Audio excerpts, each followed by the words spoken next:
Well, hello, Jean. How are you? I'm doing okay. I hope you are, Cliff. I'm doing fine. This is +3 Thursday. Very blustery. Gale force winds out there. Yeah, Yes, crazy. We hope that you're safe. We hope that you're in a good place. It's warm though, so. Yeah. And my poppies that I planted last year, I got poppies all over the place. I have to check mine. I know they were green. I don't know if they bloomed yet. Yeah. Yeah, check them out. So what do we have today? Well, we have a bunch of hymns, 4 of them actually, and because it's Lent, 3 of them, well, 2 of them are very much Lenten. One is going to be the Palm Sunday hymn, and then the last one really looks into the Passion. So we're kind of doing the whole. We're kind of doing the bridge. The whole thing right here. Because by the time that you're watching this, it's Palm Sunday's coming up. Yeah, exactly. So we're almost there. My goodness, do you know? We have been doing this for about a year. Isn't that amazing? It's amazing. I really hope we can end it soon. I really want to see everybody together. Not that Jean and I don't enjoy working together. No, but it's just we miss everybody. It's different with a little camera there than it is with a room full of people. So. Yeah, a little R2-D2. He's got 3 legs and a little eye. And I'm also looking forward to when we can finally be back in the church. Well, we're in the church this Sunday. I know, that's but going to be in church with singing. I mean, yes. Don't know when that's going to happen, but boy, that's going to be a great day. It surely will. I'm going to choose a really awful stinker of a hymn for the first one. Are you really? One that nobody can sing. Ah! That nobody knows. That'll be good. Okay. All right. I'm talking about the first one. Yeah. Yay. Okay. Our first hymn today is in 1982, and it is hymn number 140, Wilt Thou Forgive That Sin? This is a very interesting hymn. Text is written by John Donne, the very famous English poet, 15th, 16th century poet. Yeah, 1573. Yeah, 1573, 1631. He lived a pretty good long time. Anyway, he died in London. He was born into a wealthy Roman Catholic family. He became a great metaphysical poet and a dean of St. Paul's Cathedral in London. And by 1598, he became an Anglican. Yeah. Yay! I think that's where we know of him most, anyway. Traveled with Essex and Raleigh to Cadiz in 1596 and to the Azores in 97. And after 4 years as private secretary to the Lord Keeper, Sir Thomas Egerton, Donne was dismissed because of his secret marriage to Anne Moore, the niece of his employer's wife. So we have a little a little intrigue going on there. Going on the side. So he spent the next years in poverty and dependent on the generosity of his friends. Became a writer, and in 1615, in compliance with the wishes of King James I, he was ordained. He was popular at court and in the city as a preacher, and he drew great crowds to his sermons at the cathedral. So this text of this hymn is actually not a hymn. It was set to music as a song on commission by Donne, and it is very much like many of his songs. There's a whole collection of lute songs. Right. Yes. Right. By him, of which I had a copy, a Xerox copy at one point, but I think those were the old Xerox, and they faded so badly. They fade away. I had to throw it out. But yeah, he wrote a ton of those, and this, I was wondering if this was part of that, but obviously don't have it, so it could be. Anyway, his wife died 6 years before he wrote this text. So, but in this text, he has 2 names that he plays on. The word Donne, D-O-N-E, which of course is his last name, and then at the end of each verse, his wife's name, which is Moore. So even though I'm going to sing it, I would encourage everybody to go back and reread the text. Yeah. And think about the text in there that says, when thou hast done, well, there's 2 meanings there, when you have me or when you have finished. And so it's really cool, this play of words. And then at the very end, I have more, which means he has more sin, but he also has more his wife. Indeed. That's pretty cool. Indeed. Yeah. So, a nice little play. Yeah. I'm sure he got in trouble. Well, at that point, I don't think he was in trouble. I think it was his way of getting back. I think so. So anyway, the tune is called Done, oddly enough, written by John Hilton, Cambridge, England. He was believed to be the son of John Hilton the Elder, who was also a church musician and a composer. And Hilton Jr. became organist and clerk of St. Margaret's, Westminster in 1628. So Nice. I was envisioning playing this on the lute or even or the harpsichord, but we have neither. So We need a harpsichord. we need a harpsichord. Do you all hear that? We Yeah. need a harpsichord. So we can do this hymn.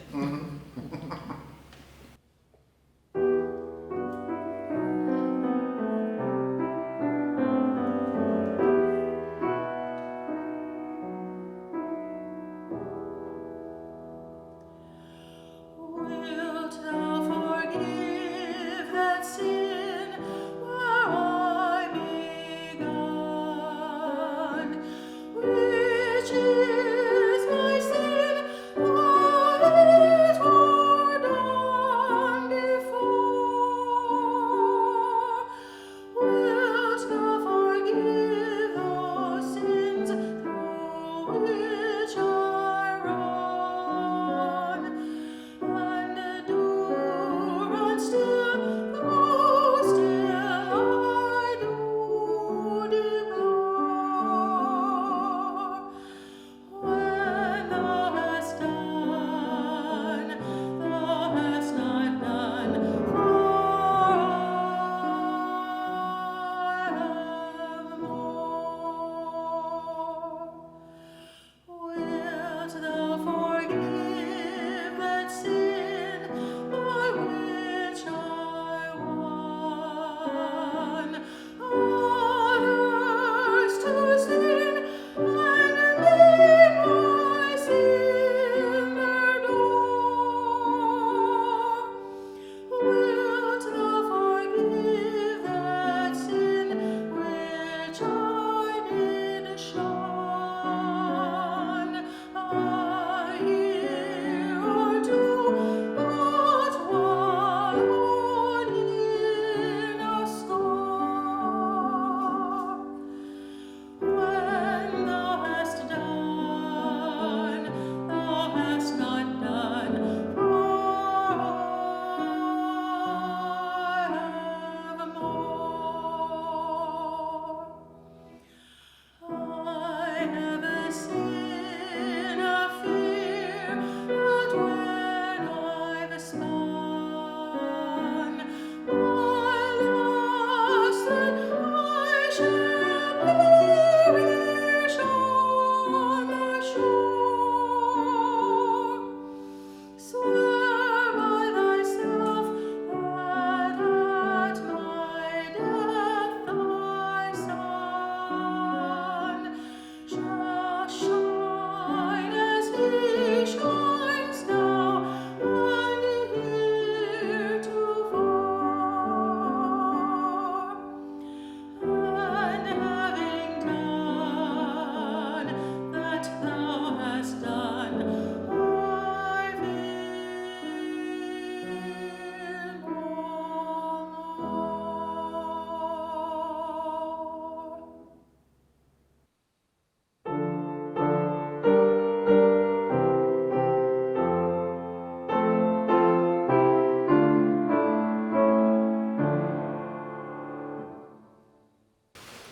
Okay, so after that wonderful hymn that, relayed forth all of our sins, we're going to go on to another one.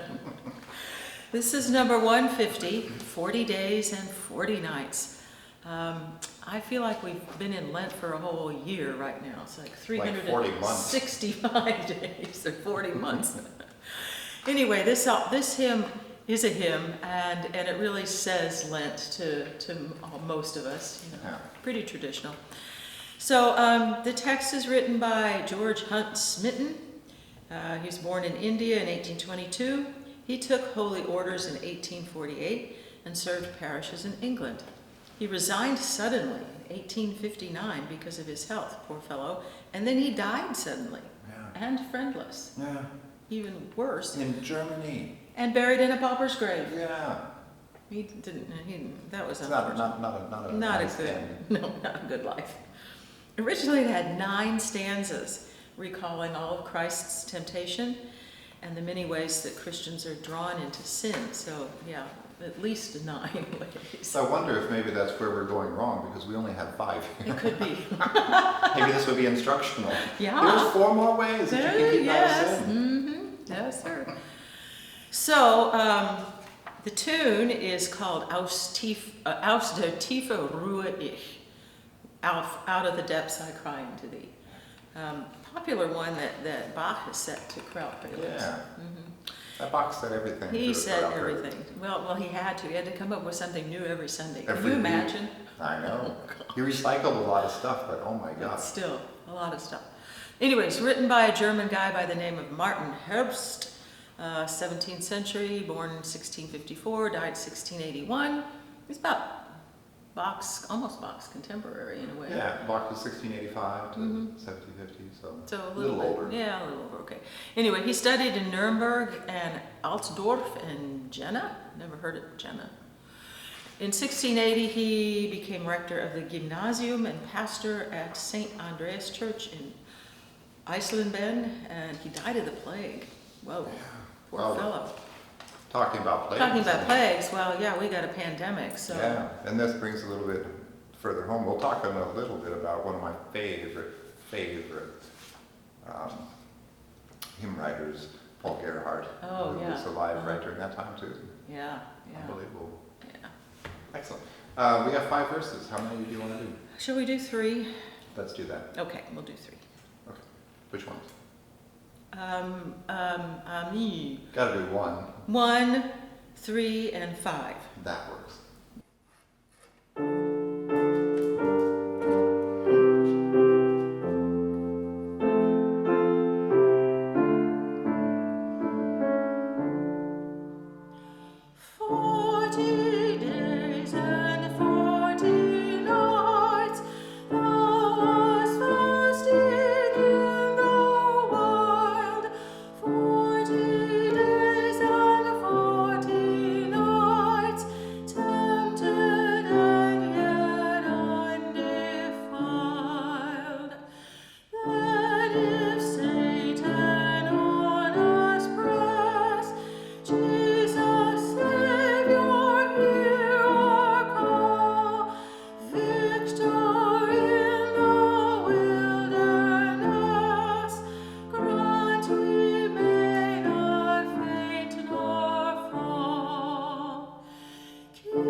And our next is a real popular hymn. It is a Palm Sunday standby. Yeah, one of my favorites. If we don't sing this on Palm Sunday, which obviously we didn't last year, and obviously we won't this year, then it's not really Palm Sunday. No, I know. So I think since we're going to be inside, I think I just found an organ arrangement of it, and I'll whip that up, so at least it'll be the prelude. Absolutely. I think Yeah. that'd be awesome. And then those of you who happen to be in the church, hum along.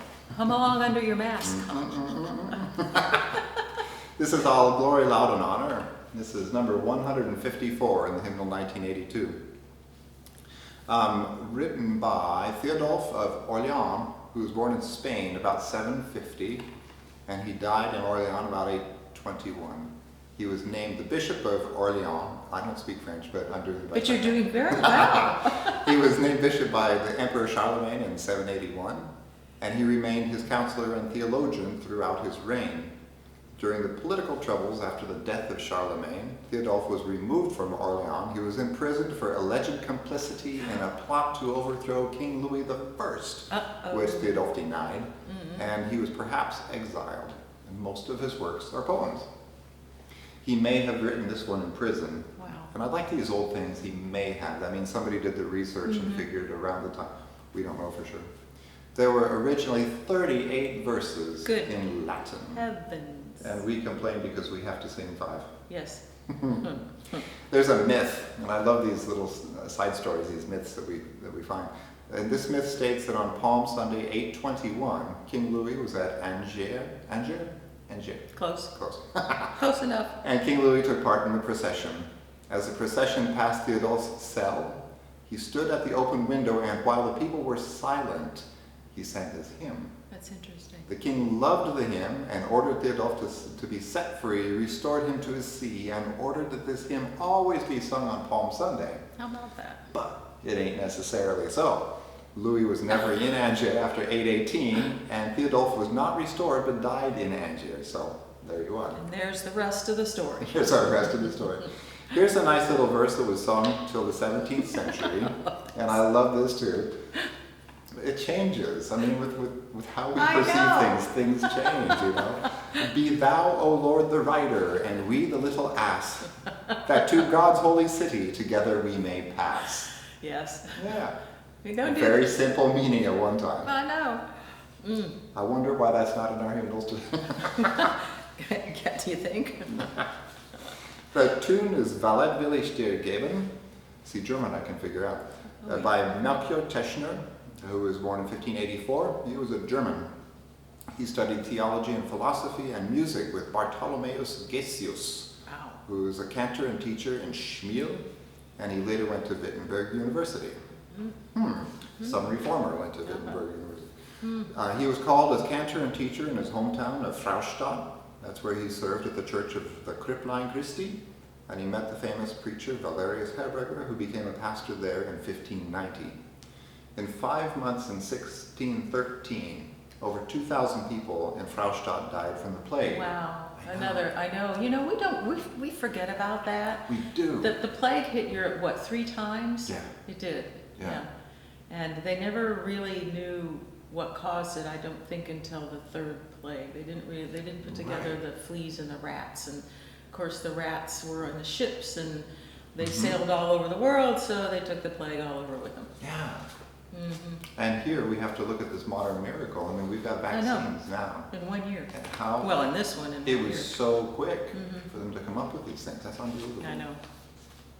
So Herberger wrote this hymn for the dying, and wait, where did I go? Yeah, he wrote it for the dying. He wrote his hymn for the dying, Valet will ich dir geben, and then Teschner wrote 2 tunes for it. This tune was adopted in Lutheran Catholic churches in Germany, Switzerland, Holland, France, Sweden, and Finland. I'm not sure I know the other tune.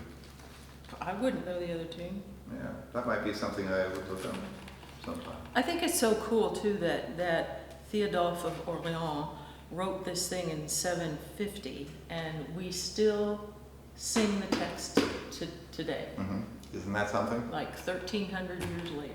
That is so cool.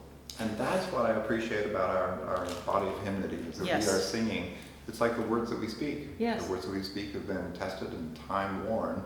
Some of the very same prayers throughout history. It's wonderful. Yeah.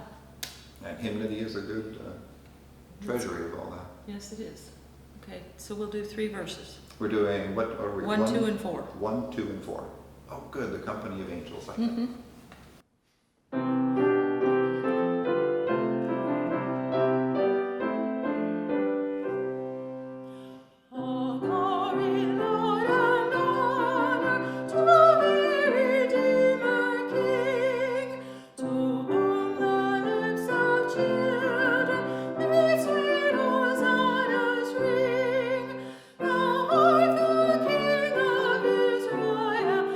David's royal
Okay, what's last? Well, we've got an interesting thing. We're taking a little bit of a detour. So we were going to do, and we still are, Wonder, Love, and Praise number 735, which is Those Sacred Heads Sore Wounded. But there are two completely different versions of this. There's the one that we know as the old traditional hymn, which is a 1982 hymnal. So if you, and you'll have that on your printout too. That's number 168 in the 1982 hymnal. And we're going to compare the first verse of that with number 735 in the Wonder, Love, and Praise. It's the exact same text, it's just two different settings. One which we probably already know, one which we don't. And maybe we'll have a little discussion about the differences. Yeah, yeah. So the text was written by Paul Gerhardt, another nice German, 1607 to 1676, so he lived almost 70 years. That Yes, he time did. frame, Well, that's a good long pretty time. well for that. He was born in Grafenhainichen near Wittenberg. We hear a lot about Wittenberg, some of these hymn writers, these chorale writers. He was a German pastor and poet. He served various churches in and around Berlin until 1666. The early years were difficult with the ravages of the 30 Years' War. Heavens. He, however, had what's been called an inner spiritual strength, and his hymns have been called sunny. Because even with all this garbage going on around him, with death and destruction and all this, his hymns are just bright and cheerful. Lovely. He's considered second only to Martin Luther as a German hymn writer. Okay. So that would be the text. It's based on a Latin text from possibly the 13th century. And what Gerhardt did is a free translation that appeared in 1656. And it's probably more Gerhardt than it was early, because it's not just a translation, he put his own spin on it as well. Interesting. So the first tune that we're going to do with this is the tune by Hans Leo Hassler. Yes. And I would tell you all sorts of good stuff about Hans Leo Hassler. He was 1564 to 1612, a good chorale musician. But I didn't look it up, and we're doing this on the fly. Yes, we decided at the last minute to do a comparison here, because they are so different. They are completely different. So this is the first tune.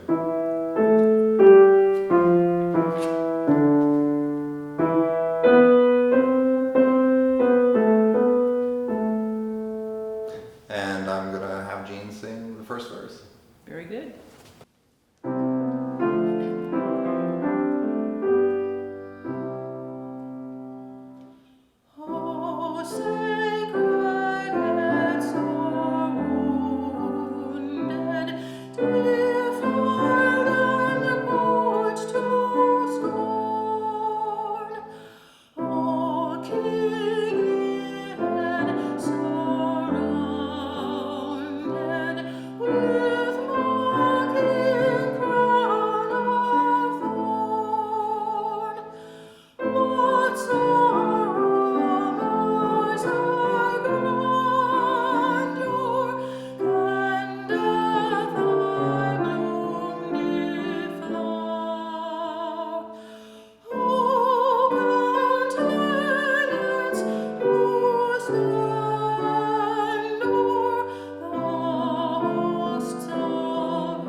Do you want me to sing the same, just the same words? Yeah, we'll sing the same verse. And I'm going to talk to you a little bit about David Hurd, who's the arranger for this, the composer for this one. Right. And we've seen David Hurd a bunch. He was a professor of church music, organist, and director of the chapel at General Theological Seminary in New York City, and organist at the Church of the Holy Apostles. Currently, he serves as director of music at the Church of St. Mary the Virgin in Times Square, New York City. He's actually a very highly respected organist, composer, choral director, and educator. I wouldn't mind meeting this guy sometime. Yeah, I think I've seen him before from a distance at AGO conventions, but I wouldn't mind meeting him. He wanted to bring to this text a tune that would offer, in his words, an immediacy of grief and mourning, a way to get to the wail of the text. So he chose a jazz idiom, which I think is really interesting. So Jean will sing the first verse.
So I think that he did get to the wail of the text. A little the bit, wailing, yeah, crying, part of that. And I think the jazz really helps that.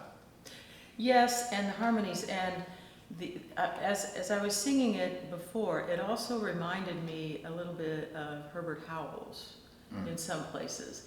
And our former director, David Leahy, always used to say, sing it like you're in the bar drinking scotch, smoking a cigar, and you kind of feel that with this. Yeah, and there is something to that. I mean, we're known for, what was the art form that was developed here? The blues. The blues, The blues, which is something that you're not apparently supposed to be able to just express without the song behind it. Spirituals, same thing. Absolutely, yeah.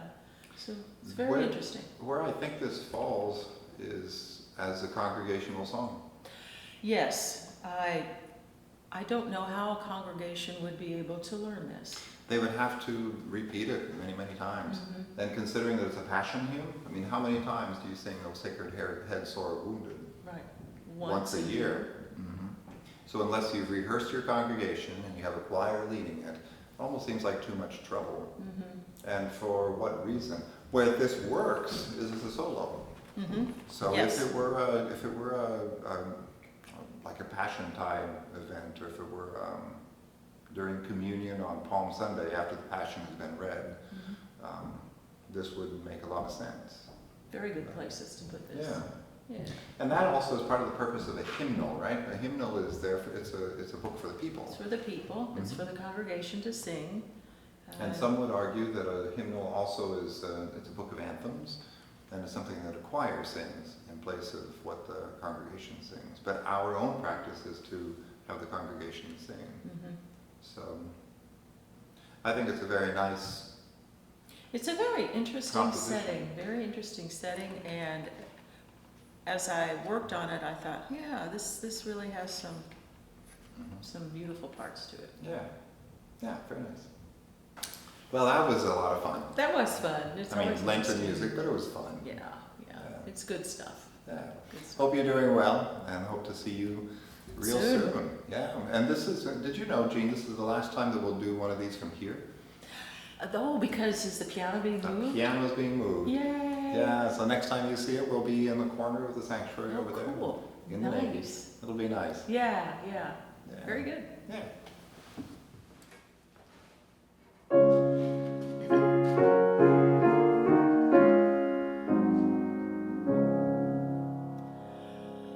God be with you. God be with you. God be with you till we meet again. By His counsels guide, uphold you. With His sheep securely for you. God be with you. God be with you. God be with you till we meet again.